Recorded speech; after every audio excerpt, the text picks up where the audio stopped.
Thiruvananthapuram medical കോളേജിലെ അത്യാഹിത വിഭാഗത്തിലുണ്ടായ തീപിടുത്തത്തിന് പിന്നാലെ 2 രോഗികൾ മരിച്ചതിൽ ദുരൂഹത ആരോപിച്ച് ബന്ധുക്കൾ.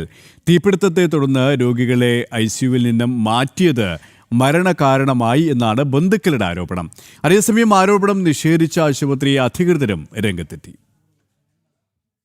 മെഡിക്കൽ കോളേജ് ആശുപത്രിയിലെ അത്യാഹിത വിഭാഗത്തിലുണ്ടായ തീപിടുത്തത്തിന് പിന്നാലെ രോഗികൾ മരിച്ചെന്ന ആരോപണവുമായാണ് ബന്ധുക്കൾ രംഗത്തെത്തിയത്. ബൈക്ക് അപകടത്തെ തുടർന്ന് ചികിത്സ തേടി പിന്നീട് മരിച്ച നെയ്യാറ്റിൻകര സ്വദേശി സനീഷിന്റെ ബന്ധുക്കളാണ് പരാതി ഉന്നയിക്കുന്നത്. ഓയൂർ സ്വദേശി കൃഷ്ണൻകുട്ടിയുടെ നില വഷളായതും ICU മാറ്റത്തിന് ശേഷമെന്ന് ബന്ധു ആരോപിക്കുന്നു. ഈ മാസം 17-നാണ് തിരുവനന്തപുരം മെഡിക്കൽ കോളേജിലെ മൾട്ടി സ്പെഷ്യാലിറ്റി ബ്ലോക്കിലെ അത്യാഹിത വിഭാഗത്തിൽ തീപിടുത്തമുണ്ടായത്. തീപിടുത്തത്തെ തുടർന്ന് ICUവിലുള്ള രോഗികളെയും സ്റ്റാഫിനെയും മാറ്റിയിരുന്നു. തീപിടുത്തമുണ്ടായ ദിവസം 12:45-നാണ് കൃഷ്ണൻകുട്ടി മരിച്ചത്. സനീഷ് മരിച്ചത് തീപിടുത്തമുണ്ടായതിന്റെ പിറ്റേന്ന് രാവിലെയാണ്. എന്നാൽ ആരോപണം നിഷേധിക്കുകയാണ് മെഡിക്കൽ കോളേജ് അധികൃതർ. രോഗികളെയെല്ലാം കൃത്യമായാണ് മറ്റ് ICUവിലേക്ക് മാറ്റി പ്രവേശിപ്പിച്ചതെന്നും തീപിടുത്തം മരണകാരണമായിട്ടില്ല എന്നുമാണ് അധികൃതരുടെ വിശദീകരണം. ഗുരുതരാവസ്ഥയിലായിരുന്ന രോഗികളാണ് മരിച്ചത്. മരണങ്ങൾക്ക് തീപിടുത്തവുമായി ബന്ധമില്ലെന്നും മെഡിക്കൽ കോളേജ് അധികൃതർ വിശദീകരിക്കുന്നു. ജനം, തിരുവനന്തപുരം.